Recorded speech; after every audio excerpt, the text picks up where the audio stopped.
ನಮಸ್ಕಾರ ಸ್ನೇಹಿತರೆ, welcome back to my YouTube channel. ಈ ಕ್ಲಾಸ್ನಲ್ಲಿ ನಾನು ನಿಮಗೆ ಕ್ಯಾರೆಕ್ಟರ್ ಡಿಸೈನ್ ಅನ್ನು ಹೇಗೆ ಮಾಡುವುದೆಂದು ನಾನು ನಿಮಗೆ ತಿಳಿಸಿಕೊಡುತ್ತೇನೆ. ಮೊದಲಿಗೆ ಕ್ಯಾರೆಕ್ಟರ್ ಡಿಸೈನ್ ಅನ್ನು ಎರಡು ರೀತಿಯಲ್ಲಿ ಡಿಸೈನ್ ಮಾಡಬಹುದು. ಮೊದಲನೆಯದಾಗಿ ರೆಡಿ ಆಗಿರುವ ಕ್ಯಾರೆಕ್ಟರ್ಗಳನ್ನು ಹೇಗೆ ಬಳಸಿಕೊಂಡು ಅನಿಮೇಷನ್ ಮಾಡುವುದು ಎಂದು, ಎರಡನೆಯದಾಗಿ ನಾವೇ ಓನ್ ಡಿಸೈನ್ ಅನ್ನು ಮಾಡಿಕೊಂಡು ಅನಿಮೇಷನ್ ವಿಡಿಯೋಗಳನ್ನು ತಯಾರಿಸುವುದು ಹೇಗೆ ಎಂದು ನಾನು ನಿಮಗೆ ಈ ತರಗತಿಯಲ್ಲಿ ತಿಳಿಸಿಕೊಡುತ್ತೇನೆ. ಮೊದಲಿಗೆ ನಾವು ರೆಡಿ ಆಗಿರುವ ಕ್ಯಾರೆಕ್ಟರ್ಗಳನ್ನು ಹೇಗೆ ಅನಿಮೇಷನ್ CC ಸಾಫ್ಟ್ವೇರ್ ನಲ್ಲಿ ಇಂಪೋರ್ಟ್ ಮಾಡಿಕೊಂಡು ಅನಿಮೇಷನ್ ವಿಡಿಯೋವನ್ನು ಹೇಗೆ ತಯಾರಿಸುವುದು ಎಂದು ಈಗ ನಾನು ನಿಮಗೆ ತಿಳಿಸಿಕೊಡುತ್ತೇನೆ. ಮೊದಲಿಗೆ ನೀವು ಗೂಗಲ್ ಕ್ರೋಮ್ಗೆ ಹೋಗಿ ನಂತರ ಫ್ರೀಪಿಕ್ ಎಂಬ ವೆಬ್ಸೈಟ್ ಅನ್ನು ಸರ್ಚ್ ಮಾಡಿ. ಫ್ರೀಪಿಕ್ ಎಂಬ ವೆಬ್ಸೈಟ್ ಅನ್ನು ಸರ್ಚ್ ಮಾಡಿ. ಈ ವೆಬ್ಸೈಟ್ ನಲ್ಲಿ ನಮಗೆ ಫ್ರೀಯಾಗಿ ಕ್ಯಾರೆಕ್ಟರ್ಗಳು ದೊರೆಯುತ್ತವೆ. ಇವುಗಳನ್ನು ಬಳಸಿಕೊಂಡು ನಾವು ಅನಿಮೇಷನ್ ವಿಡಿಯೋಗಳನ್ನು ತಯಾರಿಸಿಕೊಳ್ಳಬಹುದು. ಇಲ್ಲಿ ಸರ್ಚ್ ಬಾರ್ ನಲ್ಲಿ ನಾವು ಕ್ಯಾರೆಕ್ಟರ್ ಅಂತ ಟೈಪ್ ಮಾಡಬೇಕು.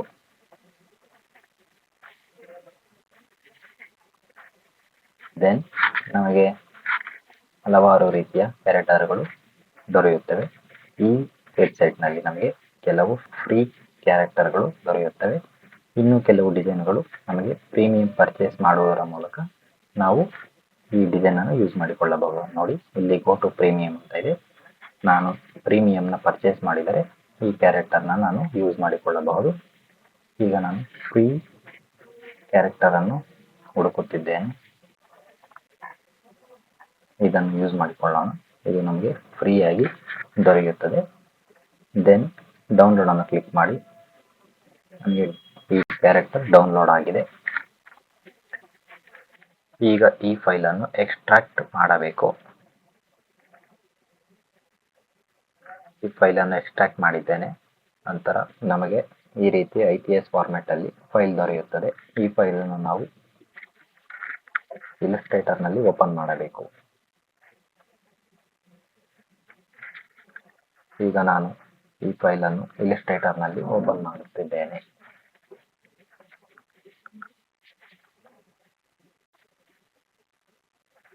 ಈಗ ನಮಗೆ ಕ್ಯಾರೆಕ್ಟರ್ ಡಿಸೈನ್ ಇಲಸ್ಟ್ರೇಟರ್ ನಲ್ಲಿ ಓಪನ್ ಆಗಿದೆ. ಮೊದಲಿಗೆ ನಾವು ಈ ಎಲ್ಲ ಶೇಪ್ಗಳನ್ನು ನಾವು ಸಿಂಗಲ್ ಲೇಯರ್ ಆಗಿ ಮಾಡಿಕೊಳ್ಳಬೇಕು.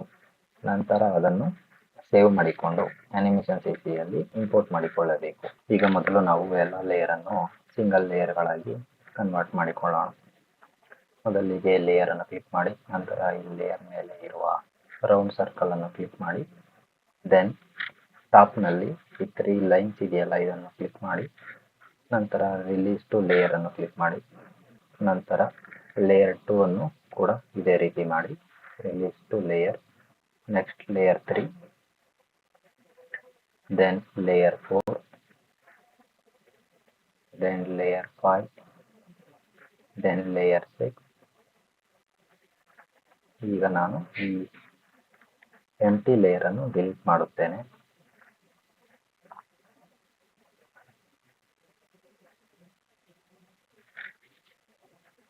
ನಂತರ ಈ ಗ್ರೂಪ್ ಅನ್ನು ಓಪನ್ ಮಾಡುತ್ತೇನೆ. ನನಗೆ ಕೇವಲ ಈ ಹೆಡ್ ಭಾಗ ಮಾತ್ರ ಬೇಕು. ಅದನ್ನು ನಾನು ಇಂಪೋರ್ಟ್ ಮಾಡುತ್ತೇನೆ.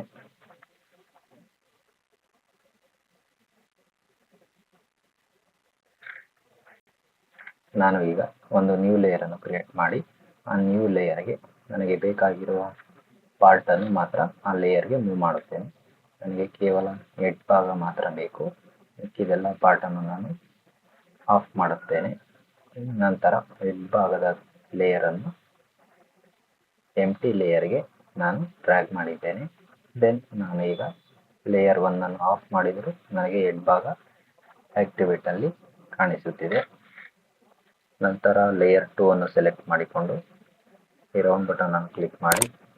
ದೆನ್ ರಿಲೀಸ್ ಟು ಲೇಯರ್ ಅನ್ನು ಮಾಡಬೇಕು. ಸೇಮ್ ಮೆಥಡ್ ಅನ್ನು ಯೂಸ್ ಮಾಡಿಕೊಳ್ಳಿ. ರಿಪೀಟ್ ಮಾಡಬೇಕು.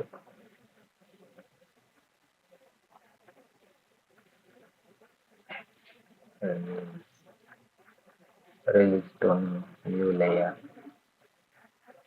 Release to new layer.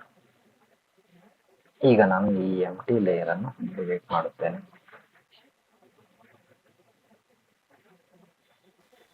ನಂತರ ಈ ಗ್ರೂಪ್ ಅನ್ನು ನಾನು ಓಪನ್ ಮಾಡುತ್ತೇನೆ. ದೆನ್ ನಮಗೆ ತಲೆಯ ಟೋಪಿ ಹಾಗೂ ಸ್ಕಿನ್, ಐಸ್ ಎಲ್ಲ ನಮಗೆ ಬೇರೆ ಬೇರೆಯಾಗಿ ದೊರೆತಿದೆ. ಈಗ ನಾನು ಈ ಗ್ರೂಪ್ ಅನ್ನು ಓಪನ್ ಮಾಡಿ ನೋಡುತ್ತೇನೆ.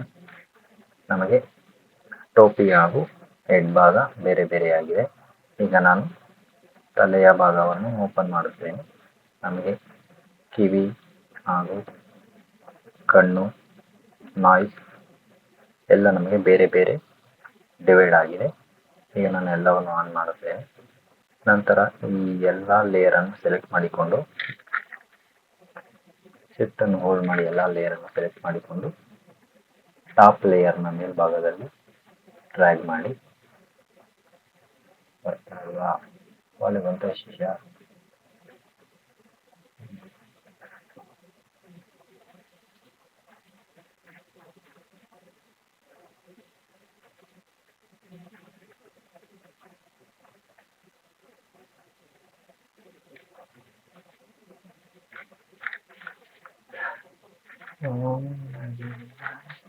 ಈಗ ನಾನು ಈ ಗ್ರೂಪ್ ಅನ್ನು ಸಹ ರಿಲೀಸ್ ಟು ಲೇಯರ್ ಮಾಡುತ್ತೇನೆ.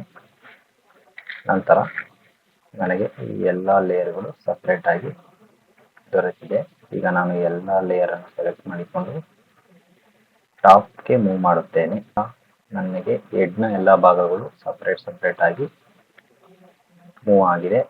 ಈಗ ನಾನು ನನಗೆ ಬೇಡವಾದ ಲೇಯರ್ ಅನ್ನು ಡಿಲೀಟ್ ಮಾಡುತ್ತೇನೆ. ಈಗ ನನಗೆ ಪ್ರತಿಯೊಂದು ಭಾಗವೂ ಕೂಡ ಸಪ್ರೇಟ್ ಲೇಯರ್ ಆಗಿ ದೊರೆತಿದೆ. ಇದನ್ನು ನಾನು ಸೇವ್ ಮಾಡುತ್ತೇನೆ. Control S.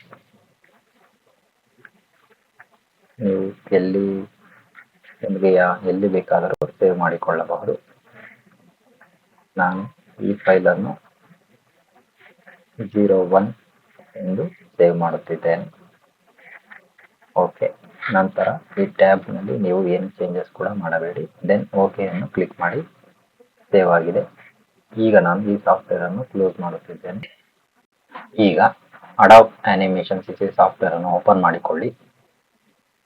ನಂತರ ಫೈಲ್ ಅನ್ನು ಕ್ಲಿಕ್ ಮಾಡಿ. ದೆನ್ ಇಂಪೋರ್ಟ್ ಅನ್ನು ಸೆಲೆಕ್ಟ್ ಮಾಡಿಕೊಂಡು ಇಂಪೋರ್ಟ್ ಟು ಸ್ಟೇಜ್ ಅನ್ನು ಕ್ಲಿಕ್ ಮಾಡಿ. ನಿಮಗೆ ಒಂದು ಟ್ಯಾಬ್ ಓಪನ್ ಆಗುತ್ತದೆ. ನಾನು ಈಗ ಇಲಿಸ್ಟ್ರೇಟರ್ನ ಫೈಲ್ ಅನ್ನು ಇಂಪೋರ್ಟ್ ಮಾಡಿಕೊಳ್ಳುತ್ತೇನೆ. ಈ ಫೈಲ್ ಅನ್ನು ನಾನು ಸೆಲೆಕ್ಟ್ ಮಾಡಿ ಓಪನ್ ಮಾಡುತ್ತಿದ್ದೇನೆ. ಓಪನ್ ಅನ್ನು ಕ್ಲಿಕ್ ಮಾಡಿದಾಗ ನಮಗೆ ಈ ರೀತಿ ಒಂದು ಟ್ಯಾಬ್ ಓಪನ್ ಆಗುತ್ತದೆ. ಇಲ್ಲಿ ನೀವು ಯಾವ ಚೇಂಜಸ್ ಅನ್ನು ಕೂಡ ಮಾಡಬೇಡಿ. ಸಿಂಪಲ್ ಆಗಿ ಇಂಪೋರ್ಟ್ ಅನ್ನು ಸೆಲೆಕ್ಟ್ ಮಾಡಿಕೊಳ್ಳಿ. ಯಾವುದಿದು ಫೈಲು? ಇದಲ್ಲ. Delete file, import to stage, project file 01 ಇಲ್ಲಿದೆ. ದೆನ್ ಇಂಪೋರ್ಟ್ ಅನ್ನು ಕ್ಲಿಕ್ ಮಾಡಿ. ನಮಗೆ ಅನಿಮೇಷನ್ ಸಿಸಿಯಲ್ಲಿ ಇಲಿಸ್ಟ್ರೇಟರ್ನ ಫೈಲ್ ಇಂಪೋರ್ಟ್ ಆಗಿದೆ. ಈಗ ನಾನು ಫ್ರೀ ಟ್ರಾನ್ಸ್ಫಾರ್ಮ್ ಟೂಲ್ ಅನ್ನು ಯೂಸ್ ಮಾಡಿ ಈ ಕ್ಯಾರೆಕ್ಟರ್ನ ಸೈಜ್ ಅನ್ನು ಸ್ಮಾಲ್ ಮಾಡುತ್ತೇನೆ.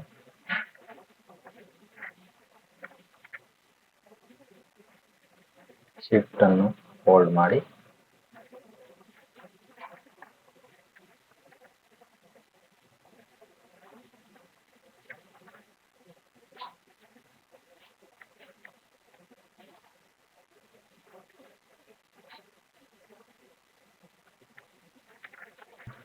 ಈಗ ನೀವು ಇಲ್ಲಿ ಗಮನಿಸಬೇಕು. ನಮಗೆ ಲೇಯರ್ 4 ಇಂದ ಲೇಯರ್ 5, 6, 7, 8 ನಮಗೆ ಎಲ್ಲ ಲೇಯರ್ಗಳು ಸಪ್ರೇಟ್ ಆಗಿ ಇಲ್ಲಿ ಬಂದಿದೆ. ಈಗ ನಾನು ಈ ಲೇಯರ್ ಅನ್ನು ಆಫ್ ಮಾಡುತ್ತೇನೆ. What is this layer?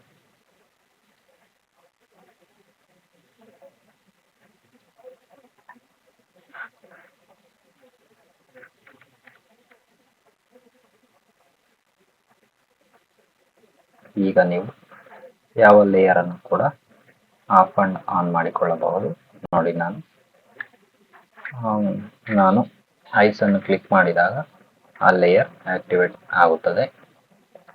Then ನಾನು ಐಸ್ ಅನ್ನು ಆಫ್ ಅಂಡ್ ಆನ್ ಮಾಡುತ್ತಿದ್ದೇನೆ.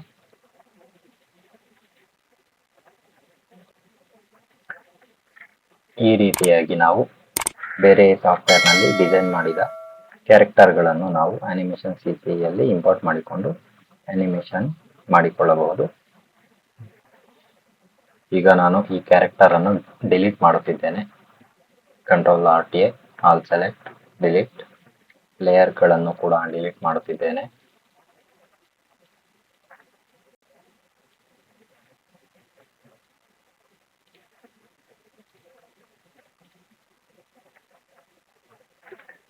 ಈಗ ನಾನು ನೀವು ಫ್ರೀ ಪಿಕ್ ನಲ್ಲಿ ಡೌನ್ಲೋಡ್ ಮಾಡಿದ ಫೈಲ್ ಅನ್ನು ಡೈರೆಕ್ಟ್ ಆಗಿ ಅನಿಮೇಷನ್ CCಗೆ ಇಂಪೋರ್ಟ್ ಮಾಡುವುದು ಹೇಗೆ ಎಂದು ತಿಳಿಸಿಕೊಡುತ್ತೇನೆ. ಫೈಲ್ ಅನ್ನು ಕ್ಲಿಕ್ ಮಾಡಿ ನಂತರ import to stage, shortcut key Ctrl+R. ನೀವು ಡೌನ್ಲೋಡ್ ಮಾಡಿರೋ ಫೈಲ್ ಅನ್ನು ಓಪನ್ ಮಾಡಿಕೊಳ್ಳಿ. ನಂತರ ಅಡೋಬ್ ಇಲ್ಲಸ್ಟ್ರೇಟರ್ ಫೈಲ್ ಅನ್ನು ಸೆಲೆಕ್ಟ್ ಮಾಡಿಕೊಂಡು ಓಪನ್ ಅನ್ನು ಕ್ಲಿಕ್ ಮಾಡಿ. ದೆನ್ ಈ ರೀತಿ ಒಂದು ಟ್ಯಾಬ್ ಓಪನ್ ಆಗುತ್ತದೆ. ನೀವು ಸಿಂಪಲ್ ಆಗಿ ಇಂಪೋರ್ಟ್ ಅನ್ನು ಕ್ಲಿಕ್ ಮಾಡಿ.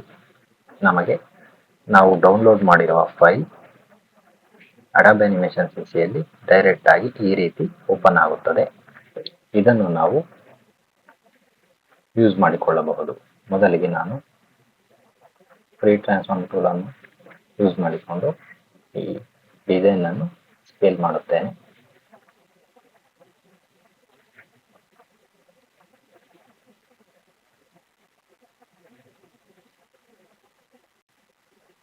ನೆಕ್ಸ್ಟ್ ಬ್ಯಾಕ್ಗ್ರೌಂಡ್ ಅನ್ನು ನಾನು ಡಿಲೀಟ್ ಮಾಡುತ್ತೇನೆ. ಕೇವಲ ನಮಗೆ ಆಬ್ಜೆಕ್ಟ್ಗಳು ಮಾತ್ರ ದೊರೆತಿದೆ. ಈಗ ನಾನು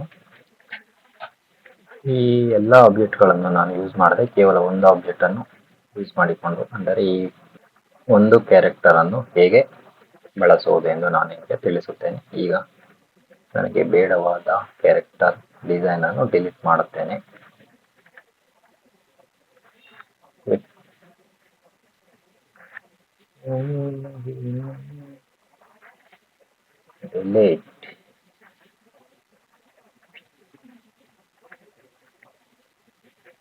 ಇರಲಿ, ಇವೆರಡು ಕ್ಯಾರೆಕ್ಟರ್ಗಳನ್ನು ನಾನು ಯೂಸ್ ಮಾಡುತ್ತೇನೆ.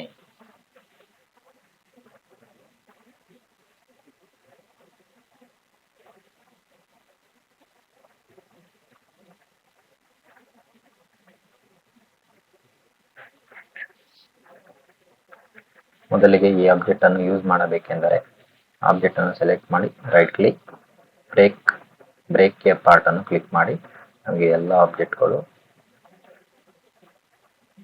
ನಮಗೆ ಈ ಕ್ಯಾರೆಕ್ಟರ್ನ ಎಲ್ಲ ಪಾರ್ಟ್ಸ್ಗಳು ಸಪ್ರೇಟ್ ಆಗಿ ದೊರೆಯುತ್ತದೆ.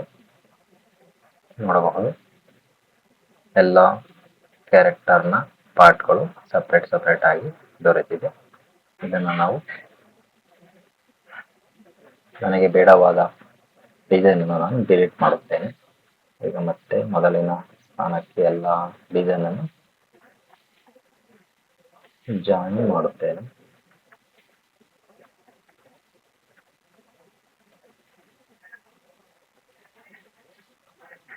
ಈ ಡಿಸೈನ್ ಅನ್ನು ನಾವು ಆನಿಮೇಷನ್ಗೆ ಬಳಸುವುದು ಹೇಗೆ ಎಂದರೆ, ನಮಗೆ ಈ ಲೆಗ್ನ ಭಾಗದಲ್ಲಿ ಎಲ್ಲ ಭಾಗಗಳು ಗ್ರೂಪ್ ನಲ್ಲಿದೆ. ಇದನ್ನು ಕೂಡ ನಾವು ಬ್ರೇಕ್ ಎ ಪಾರ್ಟ್ಗಳಾಗಿ ಮಾಡಿಕೊಳ್ಳಬೇಕು. ಶೂಸ್ ಅನ್ನು ಕೂಡ, ಈ ಭಾಗವನ್ನು ಕೂಡ ಬ್ರೇಕ್ ಎ ಪಾರ್ಟ್ ಆಗಿ ಮಾಡಬೇಕು. ಈ ಭಾಗವನ್ನು ಕೂಡ. ಈಗ ನಮಗೆ ಈ ರೀತಿ ನಾವು ಪ್ರತಿಯೊಂದು ಪಾರ್ಟ್ ಅನ್ನು ಸಿಂಗಲ್ ಆಗಿ ಬ್ರೇಕ್ ಎ ಪಾರ್ಟ್ ಆಗಿ ಮಾಡಿಕೊಂಡು, ನಂತರ ಆ ಡಿಸೈನ್ ಅನ್ನು Ctrl+X ಕಟ್ ಮಾಡಿಕೊಂಡು ಒಂದು ನ್ಯೂ ಲೇಯರ್ ಅನ್ನು ಕ್ರಿಯೇಟ್ ಮಾಡಿಕೊಂಡು Ctrl+Shift+V ಅನ್ನು ಕ್ಲಿಕ್ ಮಾಡಿ ಆ ಪಾರ್ಟ್ ನ್ಯೂ ಲೇಯರ್ ಅಲ್ಲಿ ನಮಗೆ ಬರುತ್ತದೆ. ಇದನ್ನು ನಾನು ಆಫ್ ಮಾಡುತ್ತೇನೆ. ಇದನ್ನು ಕೂಡ Ctrl+X, new layer created, Ctrl+Shift+V. ಈ ರೀತಿ ನಾವು ಕಟ್ ಅಂಡ್ ಪೇಸ್ಟ್ ಮಾಡಿಕೊಂಡು ನ್ಯೂ ಲೇಯರ್ಗಳಲ್ಲಿ ಈ ಸಂಪೂರ್ಣವಾದ ಡಿಸೈನ್ ಅನ್ನು ಮಾಡಿಕೊಂಡು ಅನಿಮೇಷನ್ಗೆ ಯೂಸ್ ಮಾಡಿಕೊಳ್ಳಬಹುದು. ಈಗ ನಾನು ಅಂಡು ಮಾಡುತ್ತೇನೆ. ಈ ರೀತಿ ನಾವು ಸಿಂಪಲ್ ಆಗಿ ಫ್ರೀಯಾಗಿ ದೊರೆಯುವ ಕ್ಯಾರೆಕ್ಟರ್ಗಳನ್ನು ಡೌನ್ಲೋಡ್ ಮಾಡಿಕೊಂಡು ನಮ್ಮದೇ ಆದ ಒಂದು ಓನ್ ಸ್ಟೋರಿಯನ್ನು ಕಾರ್ಟೂನ್ ರೀತಿಯಲ್ಲಿ ಕ್ರಿಯೇಟ್ ಮಾಡಿಕೊಳ್ಳಬಹುದು. ಮುಂದಿನ ಕ್ಲಾಸ್ನಲ್ಲಿ ನಾನು ನಿಮಗೆ ಕ್ಯಾರೆಕ್ಟರ್ ಆನಿಮೇಷನ್ ಮಾಡುವುದು ಹೇಗೆ ಎಂದು ನಿಮಗೆ ತಿಳಿಸಿಕೊಡುತ್ತೇನೆ. ಈ ವಿಡಿಯೋ ನಿಮಗೆ ಹೆಲ್ಪ್ಫುಲ್ ಆಗಿದ್ದರೆ ಲೈಕ್ ಮಾಡಿ, ಶೇರ್ ಮಾಡಿ ಹಾಗೂ ಸಬ್ಸ್ಕ್ರೈಬ್ ಮಾಡಿಕೊಳ್ಳಿ. ಧನ್ಯವಾದಗಳು.